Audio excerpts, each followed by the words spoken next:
basically I was able to extend all of this. And that was something I built. I put it on Twitter and people completely freaked out because nobody had ever seen this. So already people started to ask me, like, what are you going to do in summer? Because summer, you don't need to heat the garage. And so I actually went to Bitcoin Miami. That was 2022. Yes. And I saw all these immersion cooling systems. So the really big, the industrial ones that have like hundreds of thousands of miners. And what I saw there was that you can quite easily take out the heat from the miners, put it into the oil, so the oil flows through the miners, extracts the heat, and then you have the heat in a liquid. And as soon as you have a heat in a liquid, you can easier transport it, you can confine it, you can run it through heat exchangers. Because if you have it in air, if you have hot air, it's very hard to transport it or to use it again because it uses a lot of volume. But a liquid like oil or water is a small volume and you can put a lot of heat. Anybody that ever boiled some water on a stove knows how long it takes. That's how much heat that the liquid can actually store. So I was looking into, okay, could I actually heat my water in my house for the shower? And with some YouTubing and looking into alternative heating solutions, because there are people out there that do this already with wood fire stoves. So people that live in woods and have a lot of wood, they use the wood to heat up the water instead of electrical or gas. And so I used the systems that these people use for these alternative heating solutions. And I connected my miner through an immersion system, and got it running quite well. Not at the very beginning, like there was a lot of issues like usual. These are completely new things. So yes, I took a shower in immersion oil that was like 100 degrees hot and stuff like that. But you learn, you fail, and you fix. And yeah, that's basically, it took its turn. I started with the water, then I looked into, could I also heat the hot tub? So my wife and I, we have a hot tub outside, looked into that, figured out how I can like build diversion systems to actually send the hot oil or the water to specific places. And last winter, I also started to look into how to actually heat the house, because our house luckily is a hydronic system, meaning it pumps hot water through radiators and baseboards. So that's already there. There's a regular oil furnace that heats up the water. So I basically just disabled the oil furnace, plumbed in a heat exchanger, and now I can heat the house as well. And yeah, so that's what I currently do at home is basically I disabled all the other heating systems that I have, and I use my miners to heat the house, the water, and the hot tub. As an engineer, I absolutely love this. So first of all, the immersion is way quiet. There's no sound. Yep. So that's one of the most beautiful parts of this is for anybody that's ever heard a miner on that's being cooled by air, they are very loud, very loud. And so the immersion, I'm curious about the reliability going from air cooled to liquid cooled. Do you get better reliability out of the rig? Is it going to last you more years that way? What's your thoughts on that?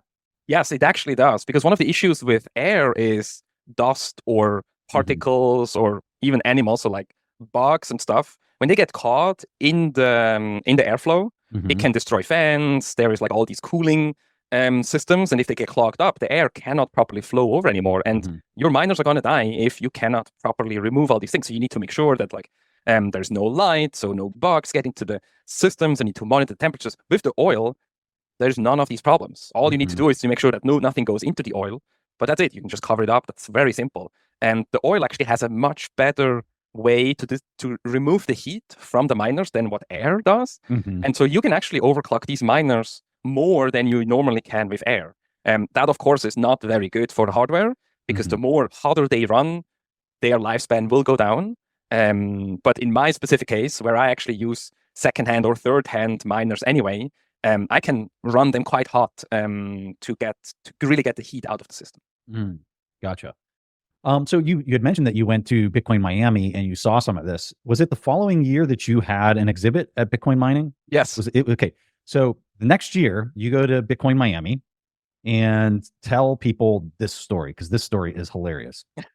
Yes. So on that point, after Bitcoin Miami, I found other people online. We call ourselves the plat miners that like use them for heat reusage and stuff like that. And we really went, or there's a couple of Telegram groups where people exchange ideas about that stuff.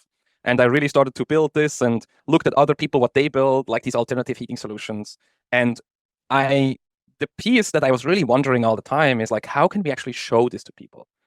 Because a lot of times people think miners are really big systems. Like they see these big setups, data centers of all the companies like Riot, Marathon, and all these. And they think this is how you mine. But in the end, a miner, there's literally, for the people that are in the video, there is one behind me. It's like a shoebox size of device. And these big systems, they just have thousands of them. But if you want to start small, you can.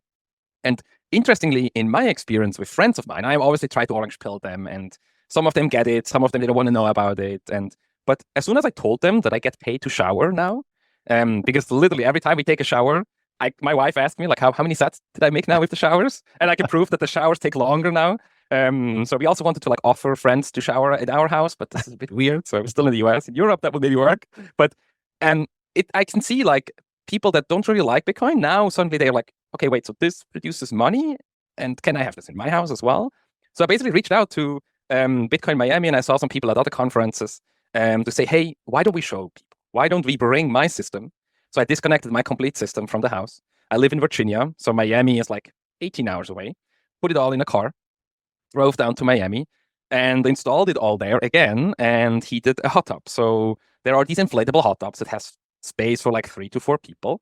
And we were able to convince first the organizers, so BTC Magazine, which organizes the conference, and then also you got to tell that story. You got to tell that story. Yes. So upfront, it was always very clear that these conference centers, for anybody that ever organized a conference, you have a lot of people that need to approve what's actually happening on the show floor. Usually you have a production company, but then you also have the fire marshal and you have maybe police and other stuff. And we started quite early, and I sent them pictures. And for people that have seen my system, it's not polished. Like, it looks like somebody built it in their basement. I always call it the steampunk version. Like, there's exposed wood and there's some exposed cables, but it works. And so very cool people from the Bitcoin magazine started like very early to convince the Miami exhibition people to allow that. And first they said no, and then later on, after I showed the video how it works and stuff like that, they were like, okay, bring it and we'll decide there. And again, if you hear that, this is actually 94%, not 95% no, but there's a 5% chance that you can do it if they tell you, bring it and we'll decide there. So I'm driving down there and rolling all this stuff in. And where the place is, while I'm pushing all these things in, there are like 6 people standing there, from production house and other people to the fire marshal to the head electrician. They're all there. And the first thing I do is I take out my box, and inside are the miners with a liquid, and there's an electrical cable that goes in, and it's transparent. The oil, if you don't know that it's oil, it looks like water. And the first thing the electrician says, no way, you can move it out there, right out again. And I was like, okay.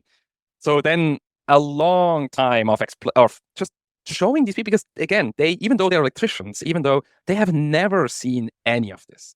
So I basically had to explain them how it works, how each system works. They wanted to know what the oil is. Luckily, I brought the original oil containers, which have all the labels on it, that explain that the oil is dielectric, means it does not conduct any electricity. It's made for that specific purpose. We talked about that we have to distance each other, because of course there's a risk if the hot tub would leak and it would leak into the oil, or then the oil suddenly becomes conductive and then you have a problem. So we talked a lot about that, but basically it was me trying over 3 hours to convince the people there that we can run it. And we went from, okay, you can leave it there and you cannot run it, to you can run it, but you need to use the original heater from the hot tub and not actually the miners, because the hot tub itself also has a heater, but we didn't want this. You got to fake it. Correct. Yeah, you can fake it.